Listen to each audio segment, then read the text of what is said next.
Prabowo undang mantan Presiden dan Wapres ke istana malam ini, Jokowi hadir. Presiden Prabowo Subianto mengundang sejumlah tokoh ke Istana Kepresidenan, Jakarta, Selasa, 3 Maret 2026, malam.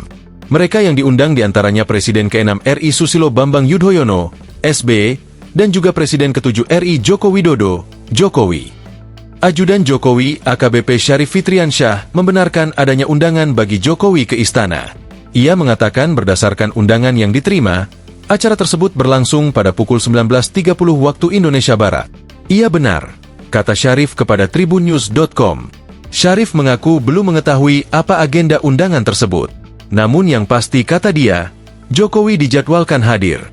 Insya Allah Bapak hadir, katanya. Berdasarkan informasi yang dihimpun selain mantan presiden, turut diundang juga mantan wapres, para ketua umum partai politik koalisi pemerintah, serta mantan menteri luar negeri. Pada Selasa, 2 Maret 2026, kemarin, Presiden Prabowo Subianto mengumpulkan sejumlah menteri Kabinet Merah Putih di Istana Kepresidenan Jakarta.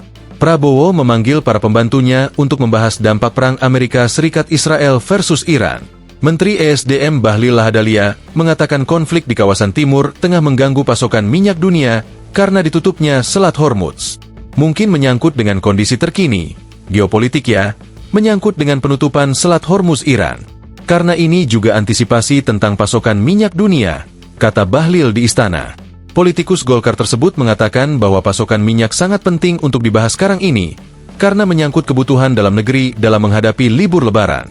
Karena bagaimanapun kita masih melakukan impor sebelum lebaran, katanya.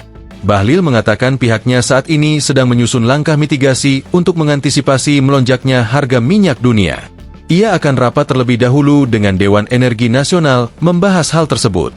Nanti, saya besok insya Allah akan rapat Dewan Energi Nasional. Rapat dulu baru saya laporkan, katanya.